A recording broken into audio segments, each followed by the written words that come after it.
எனக்கு அருமையானவர்களே, இயேசு நமக்காக கிறிஸ்துமஸ் தினத்தன்று பிறந்தார் என்று நினைவு கூறுகிறோம், கொண்டாடுகிறோம், ஆண்டவனை வாழ்த்துகிறோம். இயேசு பிறப்பதற்கு முக்கியமான வழி மரியாளுடைய வாழ்க்கையிலே நிறைவேறின உன்னதமான காரியம்தான். ஆம், லூக்கா 1:35 நாம் வாசிக்கிறபடி பரிசுத்த ஆவியானவர் மரியாள் அவர்கள் மீது வந்தார்.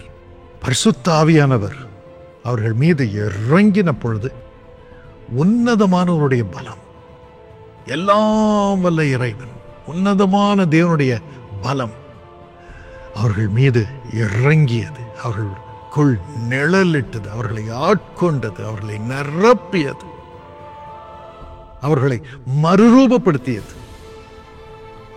பரிசுத்த ஆவியானவருடைய வல்லமை அதைத்தான் செய்கிறது. எல்லாம் வல்ல இறைவனுடைய பலத்தை ஒருவருக்குள் கொண்டு வருகிறது.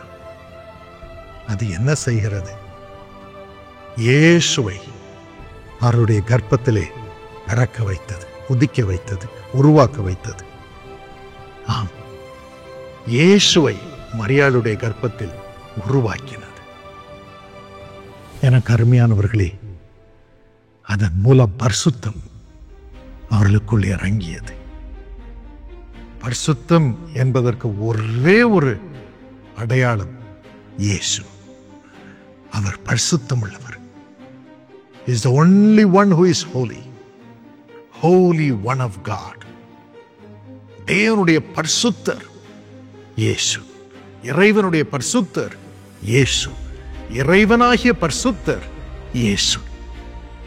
அவர் பரிசுத்த ஆவியானவர் மூலம் கன்னி மரியாளுடைய கர்ப்பத்திலே உருவானார், பரிசுத்தத்தை உருவாக்கினார்.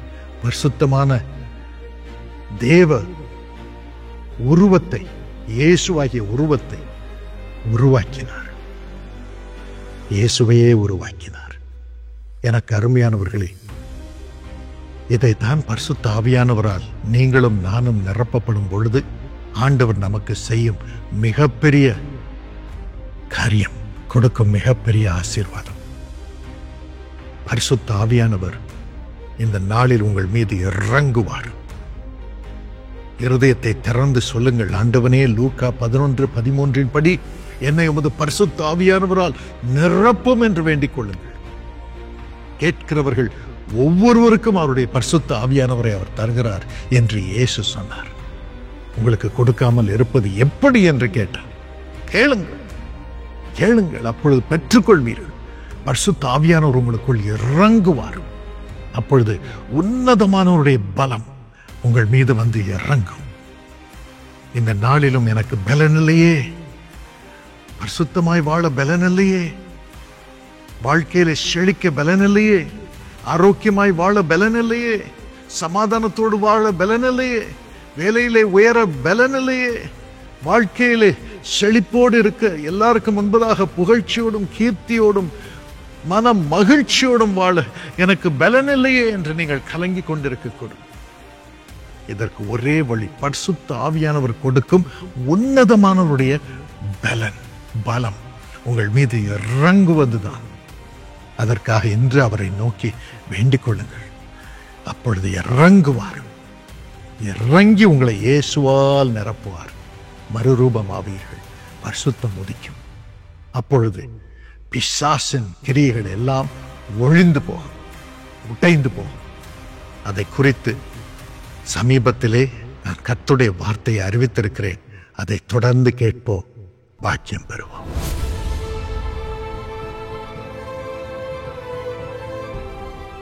பரிசுத்த ஆவியானவர் வரும் பொழுது என்ன நடக்கிறது? அவர் பாவ கட்டுகளில் இருந்து நம்மை விடுதலை செய்கிறார். ரோமர் 6:18 நாம் வாசிக்கிறோம், பாவத்தினின்று நீங்கள் விடுதலையாக்கப்பட்டு நீதிக்கு அடிமைகளானீர்கள். எப்படி? ரோமர் 8:2 வாசித்து பாருங்கள். கிறிஸ்து இயேசுவினாலே ஜீவனுடைய ஆவியின் பிரமாணம் என்னை பாவம் மரணம் என்பவைகளின் பிரமாணத்தினின்று விடுதலையாக்கிற்றே. பரிசுத்த ஆவியானவர் நமக்குள் வரும் பொழுது பாவத்தினால் இருக்கும் கட்டுகள் எல்லாம் நம்மை விட்டு அகன்று போகிறது. அதிலிருந்து கர்த்தர் நம்மை விடுவிக்கிறார். பரிசுத்த ஆவியானவர் விடுவிக்கிறார். முழுமையாக நாம் மாறிவிடுகிறோம். 2 கொரிந்தியர் 3:6 வாசித்து பாருங்கள். நியாய பிரமாணம் கொல்லுகிறது, ஆனால் பரிசுத்த ஆவியோ உயிர்ப்பிக்கிறது.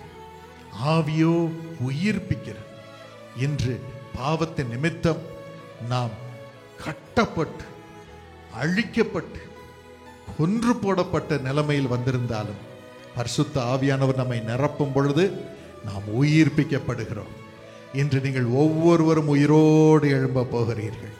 ஆவியிலே உயிரோடு எழும்ப போகிறீர்கள். ஒரு பலன் உங்களை நிரப்பும், ஒரு தைரியம் உங்களை நிரப்பும், ஒரு வல்லமை உங்களை நிரப்பும், ஒரு மகிமை உங்களை நிரப்பும். நான் இயேசுவின் பிள்ளை என்ற தைரியம் உங்களுக்குள் வரும். அதுதான் பரிசுத்த ஆவியானவர் செய்யும் மகா பெரிய கிருபை. 1 கொரிந்தியர் 12:3 கூறுகிறது, பரிசுத்த ஆவியானவர் இல்லாமல் ஒருவரும் இயேசுவை ஆண்டவர் என்று சொல்ல முடியாது. அவரே ஒவ்வொருவரையும் இயேசு அவர்களுக்காக ரத்தம் சிந்தினதை பார்க்கும்படி செய்கிறார். அவர்கள் கதறி அழுகிறார்கள். இயேசு வருகிறார், அவருடைய ரத்தத்தினால் அவர்களை கழுவுகிறார். பாவ கட்டுகள் எல்லாம் போகிறது. குடி போகிறது, சிகரெட் போகிறது, போதை பொருட்கள் போகிறது, கெட்ட வாழ்க்கை போகிறது, ஏமாற்றும் குணம் போகிறது, எல்லா தீங்கும் போகிறது. அவர்கள் விடுதலையாக்கப்படுகிறார்கள். பரிசுத்த ஆவியானவர் இயேசுவின் பாடுகளை காண்பிக்கிறார். பாவத்திலிருந்து நம்மை விடுவிக்கிறார். இன்றும் கூட பரிசுத்த ஆவியானவர் உங்களை நிரப்புகிறார். இயேசுவின் ரத்தத்தினால் நீங்கள் சுத்திகரிக்கப்படும்படி உங்கள் வாழ்க்கையை அவரிடம் ஒப்புக் கொடுக்கும்படி வழி செய்கிறார். ஜெபம் பண்ண எனக்கு பலன் இல்லையே, இயேசுவிடம் திரும்ப எனக்கு பலன் இல்லையே என்று சொல்கிறீர்களா? நீங்கள் கேட்க வேண்டியது ஒன்றுதான், இயேசுவே உமது ஆவியினால் என்னை நிரப்பும், என்னை பரிசுத்தம் பண்ணும், உமது ஆவியினால் என்னை நிரப்பும் என்று ஜெபம் பண்ணுங்கள். உங்கள் கண்களை அவர் திறப்பார். பரிசுத்த ஆவியானவர் உங்களை நிரப்பி இயேசுவின் ரத்தம் உங்களை கழுவும்படி செய்வார். அது மட்டுமல்ல, மார்க் 16:17 வாசித்து பாருங்கள். இயேசு சொல்லுகிறார், என்னை விசுவாசிக்கிறவன் நவமான பாஷைகளை பேசுவான். பரிசுத்த ஆவியானவர் வரும் பொழுது நமக்கு புதிய பாஷை வந்து விடுகிறது. இப்பொழுது நாம் பேசும் பாஷைகள் எல்லாம் மனுஷிக பாஷைகள். ஒரு பக்கம் கவலை நிமித்தம் பேசுகிறோம்.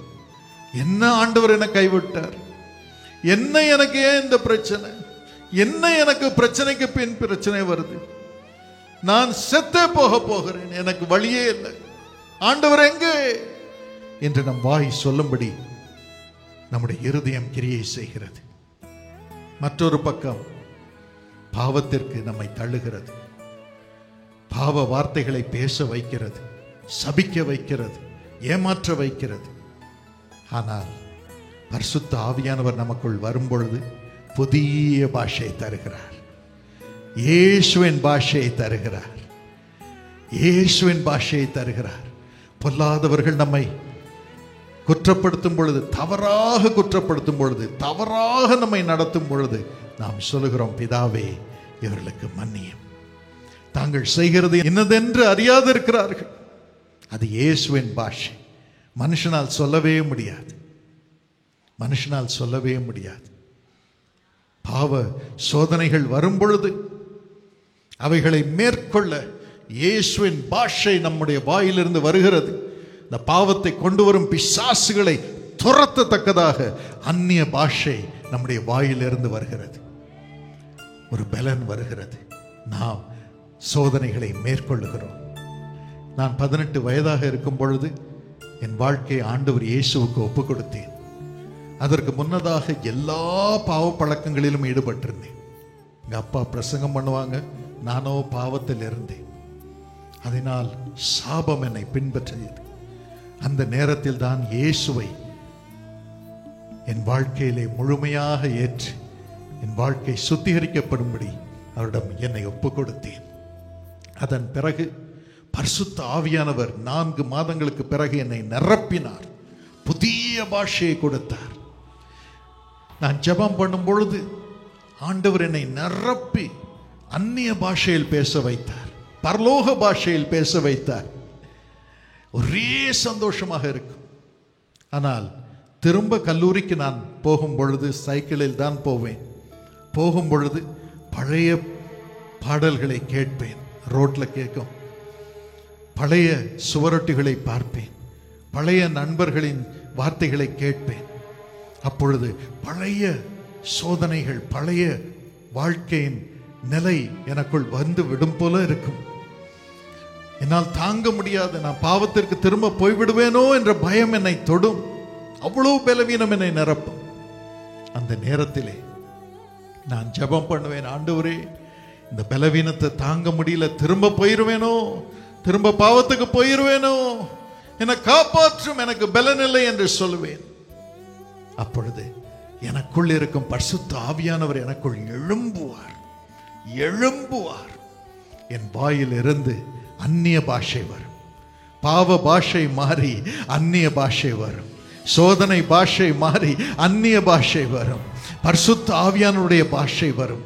நான் அதை பேசிக்கொண்டே சைக்கிளில் போவேன், பேசிக்கொண்டே நான் கல்லூரியில் இருப்பேன், உள்ளத்திலே பேசிக்கொண்டே கிளாஸில் இருப்பேன்.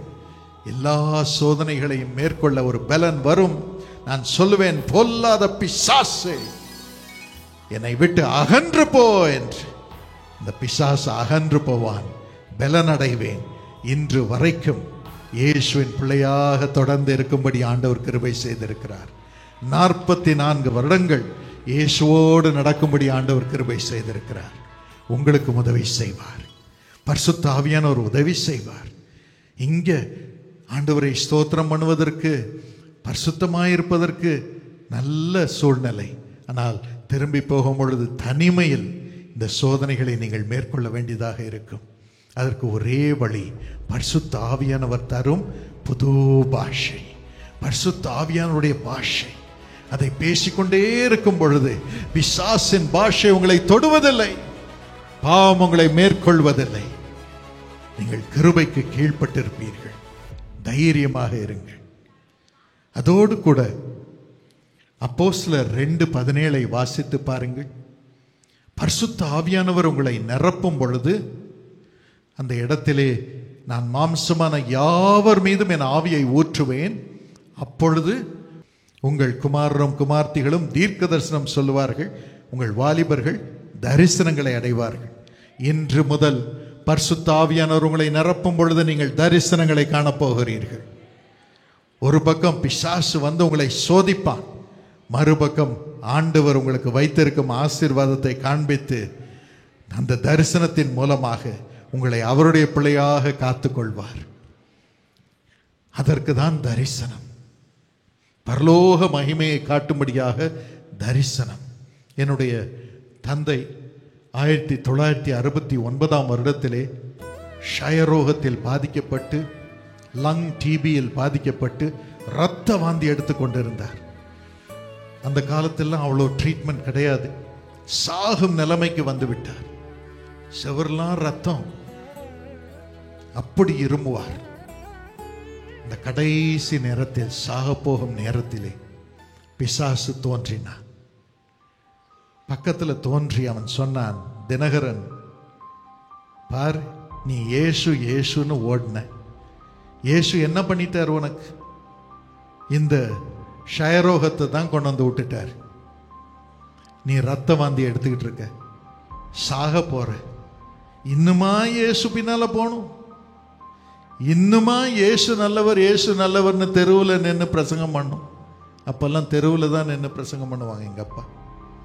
இன்னுமா நீ அப்படி செய்யணும்? நல்ல பேங்க் வேலை இருக்குது, அதோட நிறுத்திக்காம பேங்க் வேலையை முடிச்சுட்டு தெருவில் போய் இயேசு நல்லவர் இயேசு நல்லவர் என்று. உனக்கு பார் இயேசு என்ன பண்ணிட்டார், இப்படிதான் விட்டுட்டு போயிட்டார். இன்னைக்காவது மனம் திரும்பு.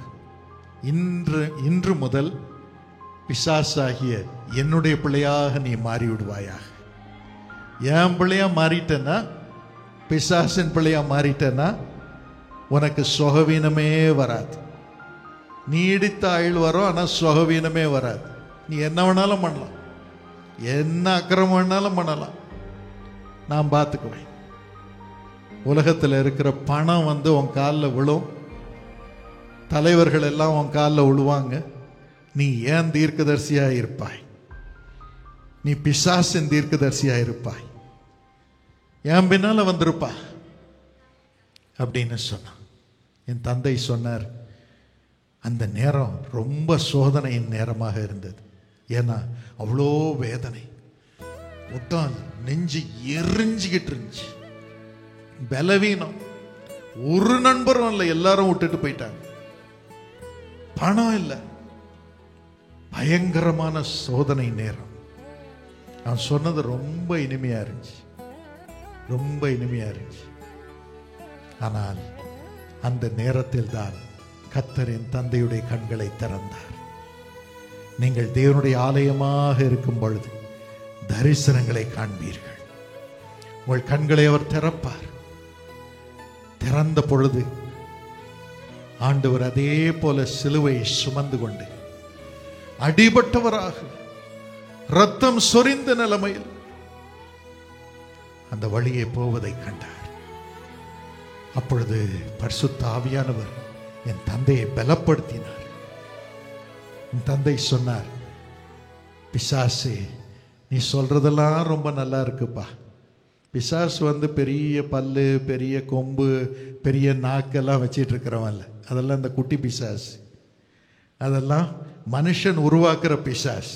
மனுஷன் எப்படி உருவாக்குறானோ அப்படிதான் அந்த பிசாசு தோன்றும். ஆனா லூசிஃபர் அழகானவன், யாரையும் சோதித்து விடுவான், அழகா பேசுவான், அழகான தோற்றமுடையவன். அதனால்தான் ஜனங்கள் பாவத்திற்கு வஞ்சிக்கப்பட்டு போகிறார்கள். அழகா இருப்பான். என் தந்தை பார்த்து சொன்னார், ஏன்பா சாத்தானே, நீ இவ்வளோ தூரம் என்னை ஆசீர்வதிப்பேன், என்னை உயர்த்துவேன், பொருள் தருவேன், சுகம் தருவேன்லாம் சொல்ற, ஆனா நீ எனக்காக உயிரை கொடுக்கலையேப்பா. இயேசு மட்டுமே தன் உயிரை கொடுத்தார். இயேசு மட்டுமே எனக்காக பலியாக, பாவம் அறியாத அவர் தன்னையே பலியாக ஒப்பு கொடுத்தார். உன்னை நம்பர்தா அவரை நம்பர்தான்னு இருக்கும் நிலைமையில் எனக்காக உயிரை கொடுத்த இயேசுவையே நம்புவேன், இயேசுவே நம்புவேன். அவர் என்னை கொன்று போட்டாலும் அவர் மீது நம்பிக்கையாயிருப்பேன் என்று சொன்னார். பரிசுத்த ஆவியானவர் சொல்ல வைத்தார். பரிசுத்த ஆவியானவர் தரிசனம் கொடுத்து சொல்ல வைத்தார். அடுத்த வினாடி இயேசு என் தந்தை அருகிலே தோன்றினார். தோன்றினவுடன் சாத்தான் தலை குனிந்து தன் வழியே கடந்து போனான். ஆண்டவர் இயேசு என் தந்தையோடு பேசினார். அவர் சொன்னார், என் மகனே, நீ இந்த பாடுகள் வழியாக கடந்து போனால்தான் என் ஜனங்கள் படும் பாடுகளை நீ அறிந்து கொள்ள முடியும். அவர்களுக்காக நீ கண்ணீர் வடிக்க முடியும்.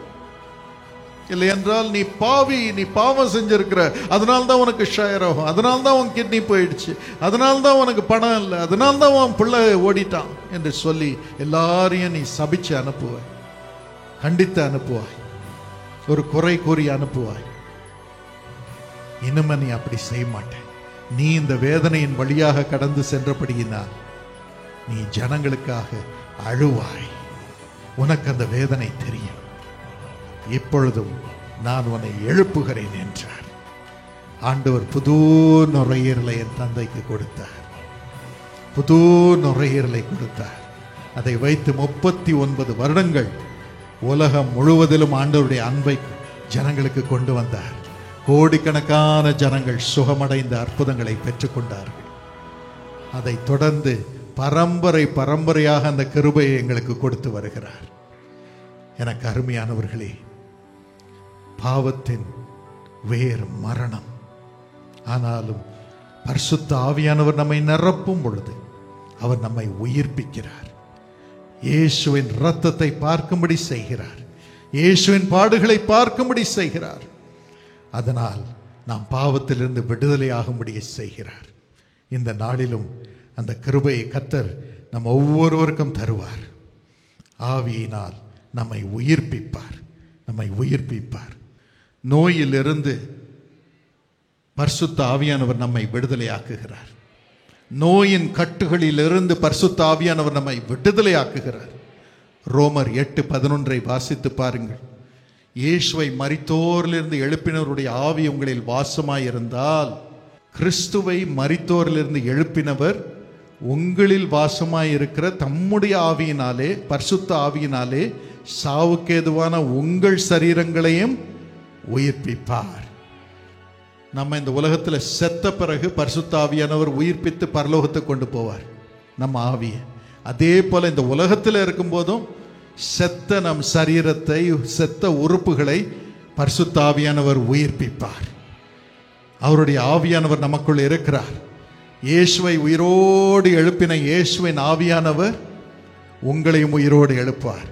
உங்க கிட்னியை உயிரோடு எழுப்பி இருக்கிறார். உங்க லங்ஸை உயிரோடு எழுப்பி இருக்கிறார்.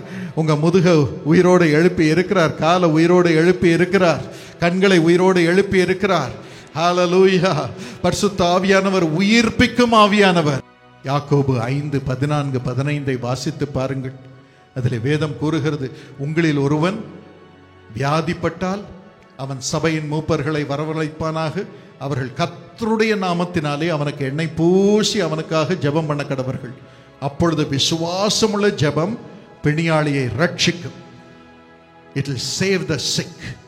கர்த்தர் அவனை எழுப்புவார். எண்ணெய் பூசி ஜெபம் பண்ணுங்கள் என்று எழுதப்பட்டிருக்கிறது. இந்த எண்ணெய் எதை குறிக்கிறது? பரிசுத்த ஆவியானவரை குறிக்கிறது.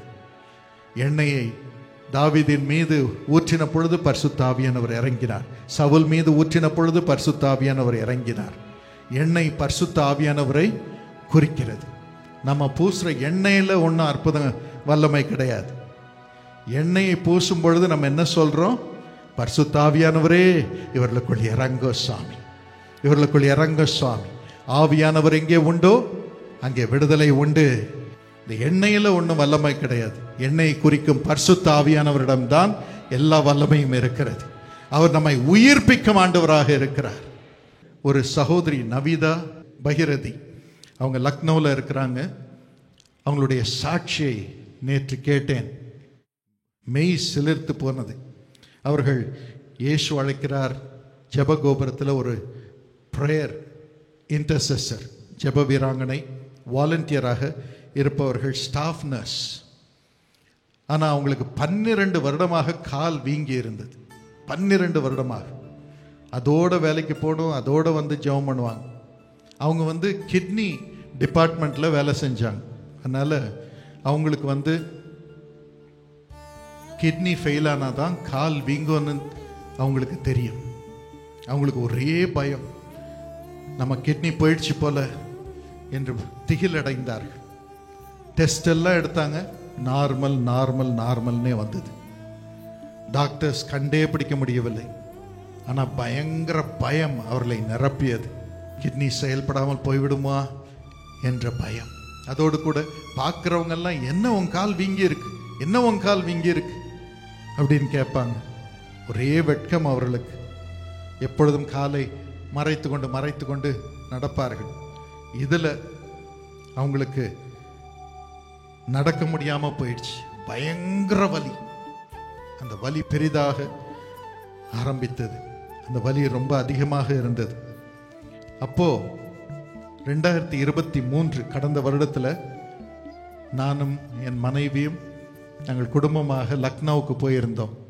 அங்கு இயேசு அழைக்கிறார் பங்காளர் கூட்டத்தை நடத்தினோம்.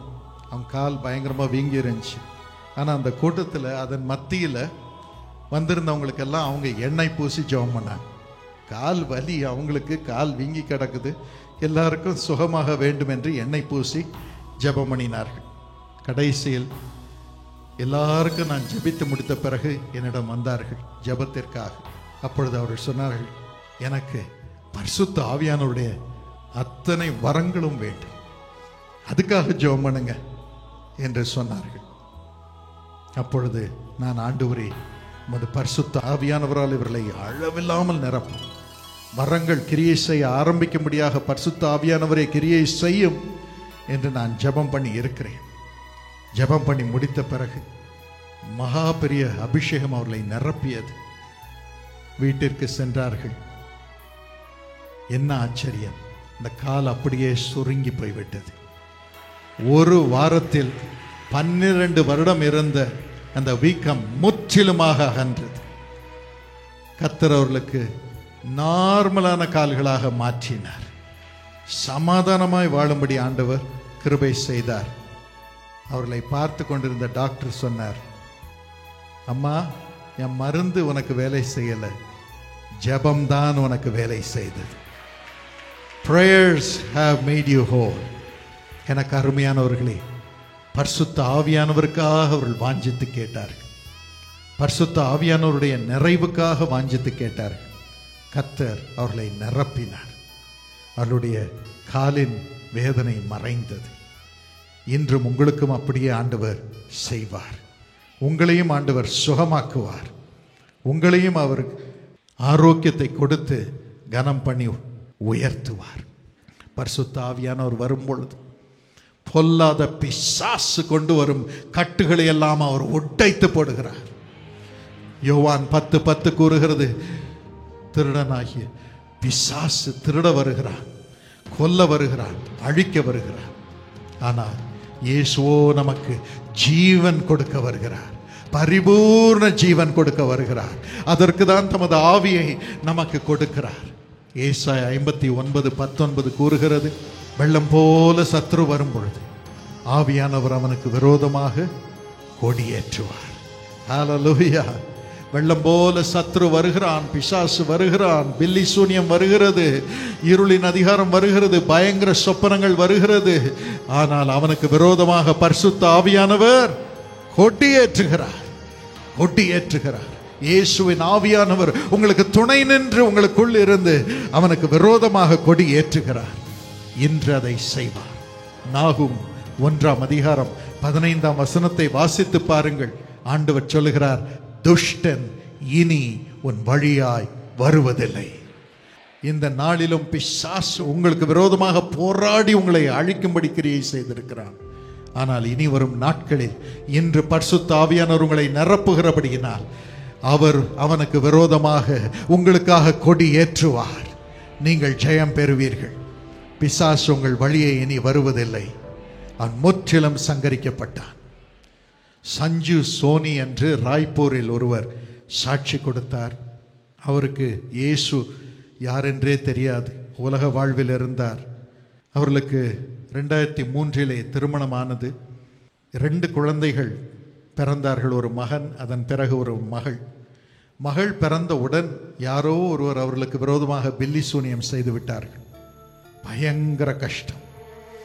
முதலில் பயங்கர தலைவலி அவர்களுக்கு வர ஆரம்பித்தது. அதன் பிறகு சாப்பிட முடியாமல் போனது. அதன் பிறகு மயக்கம் மயக்கம் மயக்கம், எப்போ பார்த்தாலும் மயக்கம், தூக்கமே இல்லை. கொஞ்ச நேரம் தூங்கினாலும், சில வேளைகளில் எப்படியாவது தூங்கினாலும் பயங்கரமான சொப்பனங்கள், பயங்கரமான சொப்பனங்கள் வரும். மரண பயம் அவர்களை நிரப்பியது. கடைசியில் தூக்கு மாட்டி செத்து போகலாம் என்று 4 முறை அவர்கள் தற்கொலை செய்ய முயன்றார்கள். 4 முறையும் காப்பாற்றப்பட்டார்கள். தற்கொலையும் செய்ய முடியல, சாகவும் முடியல. ராத்திரியில இருள் நிறைந்த உருவங்கள் அவர்களுக்கு விரோதமாக எழும்பி வரும். மனித குரலிலே அவர்களோடு பேசும். பயங்கரமாக இருக்கும். அவர்களுக்கு தான் அது தெரியும். கடைசியில பைத்தியம் பிடிக்கும் நிலைமைக்கு வந்து விட்டார்கள். இந்த நிலைமையில் கணவனுடைய குடும்பத்தார் வந்து அவர்களை வீட்டை விட்டு துரத்தி விட்டார்கள். உள்ளே வரக்கூடாது என்று பிள்ளைகளிடமிருந்து பிரித்தார்கள், கணவனிடமிருந்து பிரித்தார்கள். கணவனும் வேண்டாம் என்று சொல்லிவிட்டார். தகப்பனும் தாயும் அவர்கள் வீட்டிலே மகளை ஏற்றுக்கொண்டார்கள். சைக்காட்ரிஸ்டிடம் கொண்டு போனார்கள். அவங்க எல்லாம் பார்த்துட்டு எல்லாம் நல்லதாக இருக்குது, இது ஏன்னே தெரியலன்னு. பிசாசை ஒருத்தராலையும் உலக டெஸ்ட்டில் கண்டுபிடிக்கவே முடியாது. பிசாசு தோன்றவே மாட்டான். ஒரு ஸ்கேன்லேயும் தோன்ற மாட்டான், ஒரு எம்ஆர்ஐலையும் தோன்ற மாட்டான், ஒரு டெஸ்ட்லேயும் தோன்ற மாட்டான். இந்த அம்மாவுக்கு அவ்வளோ பாடு, யாரும் கண்டுபிடிக்க முடியல. இயேசுவும் தெரியாது. கடைசியில் ஒரு பில்லி சூனியம் செய்பவரிடம் கூட்டிக் கொண்டு போனார்கள். அவர் ஒரு தாயத்தை கொடுத்தார். இந்த தாயத்தை கட்டிக்கமா, இந்த பிசாசெல்லாம் இனி வராதுன்னு அவர் மந்திரம் பண்ணி கொடுத்தார். அவரே ஒரு மந்திரம் பண்ணி பிசாசு துரத்தத்து கொடுத்தார். அது போகுமா? இன்னும் கஷ்டம்தான். அந்த நேரத்தில் தான் 2010 இயேசு அழைக்கிறார். ராய்ப்பூர் ஜபகோபுரத்துக்கு யாரோ கூட்டிட்டு வந்திருக்காங்க. அங்க இயேசுவை பற்றி அவர்களுக்கு சொன்னார்கள், இயேசுவின் அன்பை பற்றி சொன்னார்கள். அவர்களுக்கு ஒரு நம்பிக்கை வந்தது, ஜெபம் பண்ண ஆரம்பித்தார்கள். அவர்களுக்கு சமாதானம் வந்தது. ஆனாலும் அந்த பிசாசு போல, ஏன்னா அந்த தாயத்தை மறைச்சு வச்சு கட்டிட்டு இருக்காங்க, யாருக்கும் தெரியாது. இந்த பிசாசின் தாயத்தை கட்டி வச்சிருந்தாங்க. அப்போ 2018 பிப்ரவரி மாதம் இயேசு அழைக்கிறார் கூட்டம் அவுரங்காபாத்தில் நடைபெற்றது. அந்த கூட்டத்திற்கு, இந்த ப்ராஃபட்டிக் கான்ஃபரன்ஸ், தீர்க்கதரிசிகளை உருவாக்கும் அந்த கான்ஃபரன்ஸுக்கு அவங்க வந்திருந்தாங்க. அப்போ நான் ஜனங்களுக்காக ஜெபித்து கொண்டிருக்கும் பொழுது பரிசுத்த ஆவியானவர் அவர்கள் மீது இறங்கினார். அவர்களுக்கு ஒரு குரல் கேட்டது, மனுஷ குரல் போலவே சத்தமாக கேட்டது.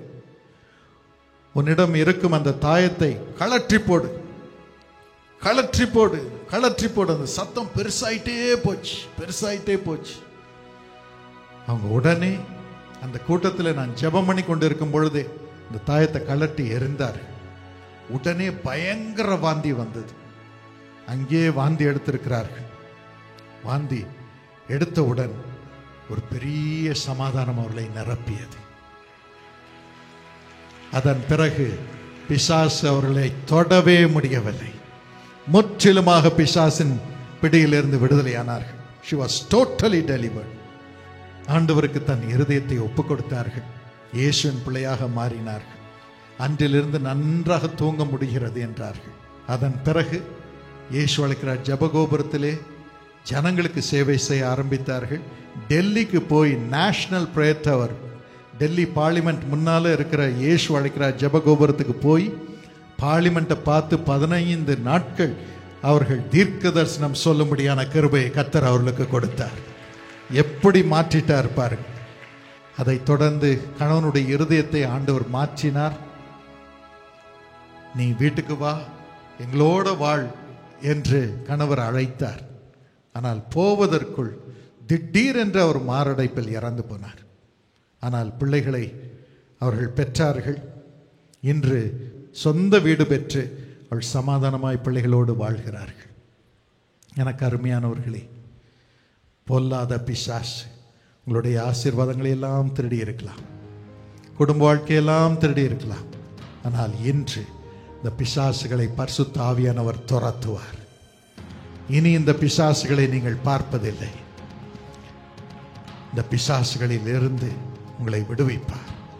இந்த நேரத்திலும் பிசாசின் மக்கள் உங்களுக்கு கட்டும்படியாக எதையாவது கொடுத்திருக்கலாம், அதையெல்லாம் தூக்கி எறி. மனுஷன் கொடுக்கிறது உங்களுக்கு அவசியம் இல்லை. மனுஷனுடைய உதவி விருதா. ஆனால் உங்களுக்காக உயிரையே கொடுத்து உங்களை உயிர்ப்பிக்கும்படியாக தன்னை தியாகம் செய்த இயேசுவின் ஆவி உங்களை உயிர்ப்பிக்கும், உங்களை உயிர்ப்பிப்பார், உங்களை வாழ வைப்பார், உங்களுக்கு சமாதானத்தை கொடுத்து பிசாசின் பிடியிலிருந்து உங்களை விடுவிப்பார். பயப்படாதீர்கள். அதோடு கூட மரண பயத்தையும் உங்களை விட்டு எடுத்து போடுவார். இந்த உலகத்தில் நாம் ஒரு நாள் சாகத்தான் வேண்டும்.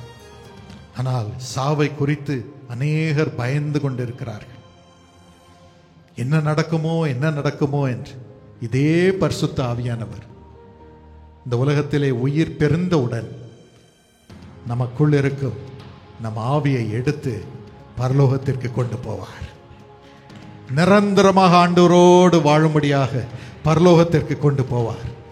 1 கொரிந்தியர் 15:44-45 வாசித்து பாருங்கள். நம்முடைய மனுஷீக சரீரம், ஜென்ம சரீரம் விதைக்கப்படும், ஆவிக்குரிய சரீரம் எழுந்திருக்கும்.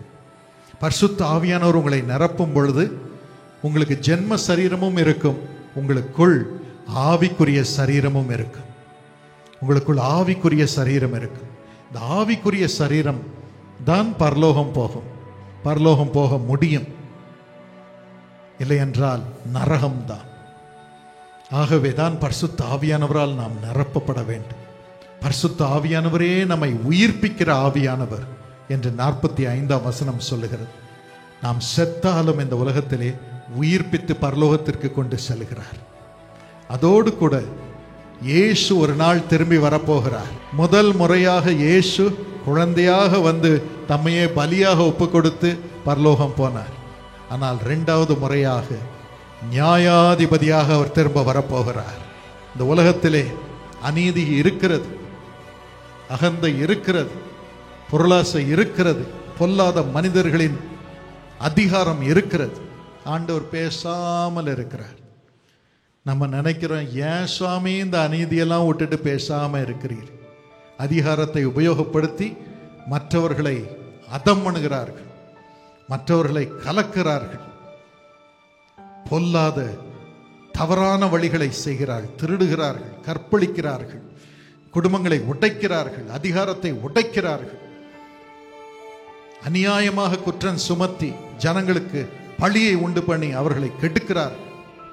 இவர்கள் எல்லாரும் வாழ்ந்திருக்கிறார்களே, இவர்களுக்கெல்லாம் அதிகாரம் இருக்கிறதே, எங்குமது நீதி என்று நாம் கலங்குகிறோம்.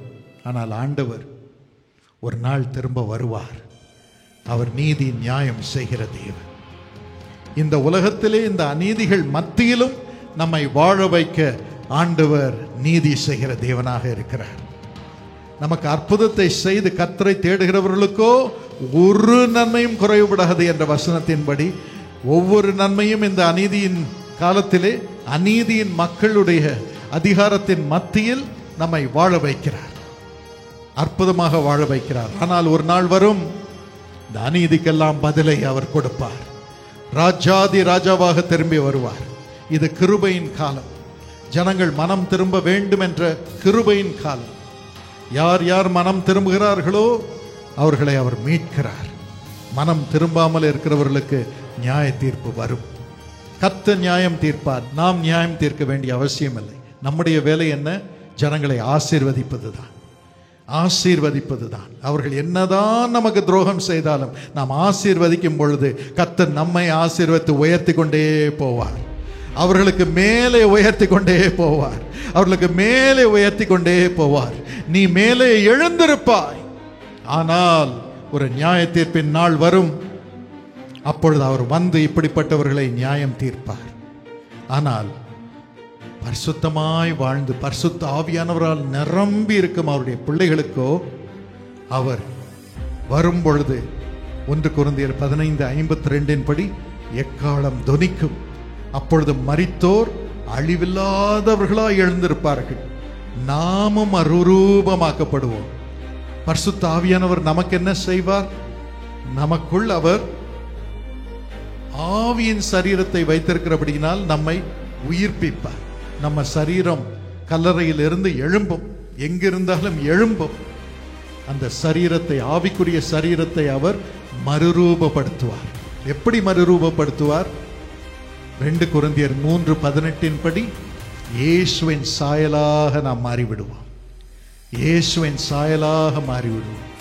இந்த நாளிலும் அப்படிப்பட்ட நியாய தீர்ப்பை கர்த்தர் நமக்கு தரப்போகிறார். இன்னைக்கு நம்ம அலங்கோலமான நிலைமையில் இருக்கலாம்.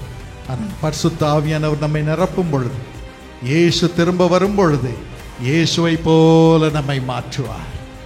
அழகான கம்பீரமான மகிமையான தோற்றமுடையவர்களாக இயேசுவை போலவே நாம் மாறிவிடுவோம். நாம் அவரோடு இணைந்து விடுவோம். 1 யோவான் 3:2, 1 யோவான் 4:17 இந்த வசனங்கள் சொல்லுகிறது போல இயேசுவோடு இணைந்து விடுவோம். இயேசுவை போல மாறிவிடுவோம். இதற்கு மேல் நமக்கு என்ன வேண்டும்? இதற்கு மேல் நமக்கு என்ன வேண்டும்? அதற்கு தான் பரிசுத்த ஆவியானவர் நமக்கு கொடுக்கப்படுகிறார். மரணத்தை ஜெயமாக விளங்குகிறோம். நாம் என்றும் இயேசுவோடு இணைந்து யுக யுகமாக இயேசுவை போலவே இருப்போம். அந்த கிருபை கர்த்தர் நம் ஒவ்வொருவருக்கும் தர விரும்புகிறார். மரண பயத்தை முற்றிலுமாக நீக்கி போடுவார். ஒரே ஒரு சாட்சியை சொல்லி நாம் ஜெபத்திற்கு போக போகிறோம். கோட்கே விஸ்வாஸ் என்றவர் ஒரு பிரைவேட் கம்பெனியில் மேனேஜராக செயல்பட்டு வந்தார். அவருக்கு வேலை தான் ஆராதனை என்று சொல்வார். Work is worship. 2012 பயங்கரமான ஜுரம் வந்தது. பயங்கர ஜுரம். 1 மாதம் வீக் ஆகிவிட்டார், நடக்க முடியவில்லை. கடைசியில் லிம்போமா கேன்சர் என்று டயக்னைஸ் பண்ணினார்கள்.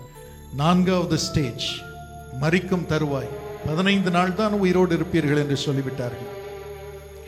அவருக்கு கீமோ கொடுக்க ஆரம்பித்தார். ஏன்னா அவர் கெஞ்சினார், எனக்கு பிள்ளைங்க எல்லாம் சின்ன பிள்ளைங்களா இருக்கிறாங்க, தயவு செய்து டாக்டர் ட்ரீட் பண்ணுங்க, எதையாவது செய்யுங்க, நான் வாழணும் என்று அழுதார். கீமோ கொடுத்தார்கள். 2வது கீமோ வந்தது. பெட் மேல படுத்திருந்தார். மிகவும் அழுதார். ஆண்டவனே எனக்கு இறங்கும் என்று அழுதார். அப்பொழுது அவருக்கு ஒரு சத்தம் கேட்டது, மகனே எழுந்திரு, இந்த கேன்சர் உன்னை கொல்லாது, நீ என்னை மகிமைப்படுத்துவாய், எனக்கு மகிமை உண்டாக எழுந்திருப்பாய், என் சித்தத்தை நிறைவேற்றுவாய் என்ற ஒரு சத்தம் கேட்டது. 8வது கீமோதெரப்பி வரைக்கும் அவர் உயிரோடு இருந்தார்.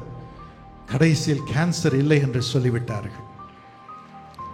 ஆனால் 2015 திரும்பவும் ஜுரம் வந்தது, கோல்டு வந்தது. அவர் நினைத்தார், திரும்பவும் கேன்சர் வந்துருச்சு. பயங்கர பயம், பயங்கர பயம், மரண பயம் அவரை நிரப்பியது. அப்பொழுது அஹமத் நகரில் இயேசு அழைக்கிறார் கூட்டம் மகாராஷ்டிராவில் நடைபெற்றது. அந்த கூட்டத்திலேயே ஆண்டவர் ஜனங்களை ஆசீர்வதிக்க வேண்டும் என்று 7 நாள் உபவாசம் பண்ணி ஜெபம் பண்ணினார். இந்த ஜுரத்தின் மத்தியில் அந்த கூட்டத்திற்கு அவர் வந்திருந்த பொழுது திரள் கூட்டமான ஜனங்கள், லட்சக்கணக்கான ஜனங்கள் மேடையில் இருந்து நான் கூப்பிட்டு இருக்கிறேன், விஸ்வாஸ் விஸ்வாஸ், ஆண்டவர் உன்னை தொட்டார், Vishwas Vishwas, God touched you right now. தேவ ஞானம் உனக்குள் இறங்குகிறது. இருளின் ஆவி, மரணத்தின் ஆவி, பயத்தின் ஆவி உன்னை விட்டு அகலுகிறது. பிசாசின் வல்லமைகள் உன்னை விட்டு அகலுகிறது. இனிமேல் நீ தேவனுடைய ஊழியனாயிருப்பாய், நீ மிகவும் செழிப்பாய் என்று நான் சொல்லி இருக்கிறேன். அதை நாம் இப்பொழுது பார்ப்போமா? विश्वास विश्वास, God touched you right now. देवाने तुम्हाला या क्षणी स्पर्श केला God's आहे. wisdom is coming upon you. देवाचं ज्ञान तुम्हावर येत आहे. The spirit of darkness and death and fear is leaving you now. आणि अंधकार आणि मरण आणि भीतीचा आत्मा तुम्हाला सोडून जात आहे आता. Yes, the demon powers are leaving now. होय, सर्व सैतानी शक्ती निघून जात आहे. You shall be a servant of God and become very prosperous too. आणि तुम्ही देवाचा सेवक व्हाल आणि फार समृद्ध पण होणार. Thank you, Lord. அந்த நேரமே அந்த ஜுரம் அவரை விட்டு நீங்கியது. அவர் திரும்பி போய் வேலையை ராஜினாமா பண்ணிவிட்டு ஆண்டவருடைய ஊழியத்தை செய்ய ஆரம்பித்தார். ஒரு சபையை ஆரம்பித்தார். இன்று 750 பேர் கொண்ட சபையை ஆண்டவர் அவருக்கு கொடுத்திருக்கிறார். ஏறக்குறைய 15,000 பேர் அவர் மூலம் ஆசீர்வாதம் பெற்று கேன்சரில் இருந்து அநேகர் சுகமடைந்திருக்கிறார்கள். இது அஹமத் நகரிலே கர்த்தர் செய்த காரியம், உங்களுக்கும் செய்வார். இன்று அநேகர் மரண பயத்தினால் பாடுபட்டு வந்திருக்கிறீர்கள். இயேசு அந்த மரண பயத்தை எல்லாம் எடுத்து போட போகிறார். அதற்கு ஒரே வழி, தமது பரிசுத்த ஆவியானவரால் உங்களை நிரப்புவார். இந்த நேரத்திலே கர்த்தருடைய ஆவியானவர் ஒவ்வொருவர் மீதும் மகிமையாக இறங்க போகிறார், மகிமையாக இறங்க போகிறார். இந்த நேரத்திலும் அவருடைய வல்லமை இறங்கட்டும். என் கண்களை திறந்தருளும் சுவாமி, என்னை உமது ஆவியினால் நிரப்பும் சுவாமி என்று எல்லாரும் ஜெபம் பண்ண போகிறோம். எல்லாரும் கண்களை மூடி இயேசுவை நோக்கி பார்ப்போம். கேளுங்கள், அப்பொழுது உங்கள் சந்தோஷம் நிறைவாயிருக்கும்படி பெற்றுக்கொள்வீர்கள், நிறைவாயிருக்கும்படி பெற்றுக்கொள்வீர்கள். பரிசுத்த ஆவியானவர் வரும் பொழுது உங்கள் பாவ கட்டுகள் எல்லாம் மறையும், சரீர உபாதைகள் எல்லாம் மறையும். பில்லி சுனி ஆவிகள், பிசாசின் ஆவிகள் எல்லாம் ஓடும். மரண பயம் நீங்கும், பரலோகத்துக்குரிய வாசல் திறக்கும். பரிசுத்த ஆவியானவர் உங்களை நிரப்புகிறார். ஆவிக்குரிய சரீரத்தை கொடுத்து உங்களை தேவனுடைய ஆலயமாக இப்பொழுது மாற்றுகிறார். வாய் திறந்து ஜெபம் பண்ணுங்கள். ஆண்டவரே, என்னை உமது ஆவியினால் நிரப்பும். Right now God's power is coming. இப்பொழுதே பரிசுத்த ஆவியானவர் இறங்குவதை பார்க்கிறேன். தேவ ஆவியானவர் ஆனந்த தைலத்தினால் உங்களை நிரப்புகிறார். பரிசுத்த ஆவியானவர் உங்களுக்குள் பெருக பெருக ஒரு சந்தோஷம் வரும், ஒரு சந்தோஷம் வரும். சிரிக்க வேண்டும் என்றால் சிரியுங்கள். புது பாஷைகளை பேச கர்த்தர் உங்களை பலப்படுத்தும் பொழுது பேசுங்கள். ஆனந்த மகிழ்ச்சியினால் நிரம்புங்கள். பரிசுத்த ஆவியானவர் உங்களை நிரப்பி கொண்டிருக்கிறார். இயேசுப்பா, இன்றைக்கு என் கட்டுகளை எல்லாம் உடைத்து போட்டதற்காக நன்றி என்று சொல்லுங்கள். எல்லாரும் சொல்லுங்கள், இயேசுப்பா என் கட்டுகளை எல்லாம் உடைத்து போட்டதற்காக நன்றி, நன்றி, நன்றி, நன்றி, நன்றி. வாய் திறந்து சொல்லுங்கள். கட்டுகள் எல்லாம் இப்பொழுது ஓடி மறைகிறது. ஆண்டவர் திறந்த வாசலை கொடுக்கிறார். இதுவரைக்கும் நீங்கள் அனுபவித்திராத ஆசீர்வாதங்கள் எல்லாம் உங்களுக்கு ஒன்றன் பின் ஒன்றாக இன்று முதல் வரப்போகிறது, இன்று முதல் வரப்போகிறது. தடையா இருக்கிறதே, தடையா இருக்கிறதே என்று சொன்னவைகளை எல்லாவற்றையும் ஆண்டவர் நீக்கி போட்டு இருக்கிறார். தடைகளை உடைக்கிறவர் உங்களுக்கு முன்னே போயிருக்கிறார். வாய் திறந்து இப்பொழுது விசுவாசத்தில் ஆண்டவருக்கு நன்றி சொல்லுவோமா? எல்லாரும் கரங்களை உயர்த்தி ஆண்டவருக்கு நன்றி சொல்லுவோமா? Thank you Lord, thank you Lord, thank you Lord, thank you Lord. அப்பா, நீர் இரக்கமாக எல்லா கட்டுகளையும் உடைத்து போட்ட தயவுக்காக நன்றி, நன்றி, நன்றி, நன்றி. எல்லாரும் ஸ்தோத்திரம் என்று சொல்லுவோமா? ஸ்தோத்திரமே சுப்பா, ஸ்தோத்திரமே சுப்பா. மக்கு நன்றி, மக்கு நன்றி, மக்கு நன்றி. தகப்பனே, உமது பிள்ளைகளோடு நீர் செல்கிறீர். எல்லா தடைகளையும் நீக்கி போடுகிறீர், போட்டிருக்கிறீர். திறந்த வாசலை கொடுத்திருக்கிறீர். இனிமேல் ஒருவரும் குற்றம் சுமத்த முடியாது. அத்தனை பாக்கியங்களும் தேடி வரும்படி நீர் செய்திருக்கிற தயவுக்காக மக்க நன்றி. கோடா கொடி நன்றி, கோடா கொடி நன்றி, கோடா கொடி நன்றி. தகப்பனே, இன்று முதல், இப்பொழுது முதல் ஒவ்வொருவரும் அற்புதங்களை காணட்டும், ஒவ்வொருவரும் அற்புதங்களை காணட்டும். ஒரு காரியத்திலாவது அவர்களுக்கு இனி திகில் இருக்கக்கூடாது, மரண பயமே இருக்கக்கூடாது. மரண பயத்தை எல்லாம் எடுத்து போடுவதற்காக நன்றி ஏசப்பா. ஆண்டவனே, திகிலும் பயமும் இருந்த நாட்கள் முடிந்து போனது. இனி நம்பிக்கையும் செழிப்பும் சமாதானம் உண்டாகும் நாட்கள் தான். ஸ்தோத்திரம் ஏசப்பா, ஸ்தோத்திரம் ஏசப்பா, ஸ்தோத்திரம் ஏசப்பா. உமது ஔஷதத்தை உமது பிள்ளைகள் மீது வைத்து அனுப்புகிறோம் அப்பா. குடும்பமாக ஒன்று சேர்ந்து உம்மை கும்பிடட்டும், உம்மை தொழுது கொள்ளட்டும், பரிசுத்தமாய் வாழட்டும். ஆண்டவரே, பாக்கியத்தை அனுபவிக்கட்டும் சுவாமி. குடும்பத்தில் எல்லாருக்குள்ளும் ஒரு மனம் இருப்பதற்காக, ஒரு மனத்தை உருவாக்கினதற்காக நன்றி ஏசுப்பா. கோடா கொடி ஸ்தோத்திரம் ஏசுப்பா. இரக்கமாக பிள்ளைகளை ஆசீர்வதிப்பதற்காக நன்றி. எல்லா வாலிப பிள்ளைகளையும் ஆசீர்வதித்திருக்கிறீர் அப்பா. ஞானத்தை கொடுத்திருக்கிறீர். உயர்ந்த ஸ்தானங்களுக்கு ஏறி வரட்டும். நிறைய மார்க்கை கொடுத்து கனம் பண்ணும். திருமணமாகாத பிள்ளைகளுக்கு ஏற்ற துணையை நாளைக்கே வீடு வந்து சேரும்படியாக நீர் செய்வதற்காக மக்க நன்றி ஏசப்பா. இந்த ஜபங்களுக்கு பதிலை கொடுப்பதற்காக நன்றி ஏசப்பா. குழந்தை இல்லாத கர்ப்பங்களில் குழந்தை இன்று ஜபத்தை கேட்டு உருவாக்கி இருக்கிறீர். மக்க ஸ்தோத்திரம் ஏசப்பா. கோடா கொடி ஸ்தோத்திரம். எல்லாருக்குள்ளும் ஒரு மனம், எல்லாருக்குள்ளும் ஒரு மனம். இனிமேல் இருளின் அதிகாரமே குடும்பத்தில் இராதபடி சந்தோஷமும் வெளிச்சமும் சமாதானமும் உண்டாயிருக்கும்படி நீர் கூட செல்வதற்காக நன்றி, கூட செல்வதற்காக நன்றி. எல்லாரும் ஒரு மனமாய் பரிசுத்த ஆவியானவர் என்னை நிரப்பி இருக்கிறீர், மக்கு ஸ்தோத்திரம் என்று சொல்வீர்களா? எல்லாரும் பரிசுத்த ஆவியானவரை சுமந்து கொண்டு போகிறீர்கள், பரிசுத்த ஆவியானவரை சுமந்து கொண்டு போகிறீர்கள். நீங்கள் தனியே போகவில்லை. தேற்றரவாளன் உங்களோடு வருகிறார், கொடியேற்றுகிறவர் உங்களோடு வருகிறார். கர்த்தர் உங்களுக்காக யாவையும் செய்து முடிப்பார். ஆவியானவர் உங்களுக்காக யாவையும் செய்து முடிப்பார். கோடா கொடி ஸ்தோத்திரம், கோடா கொடி ஸ்தோத்திரம்.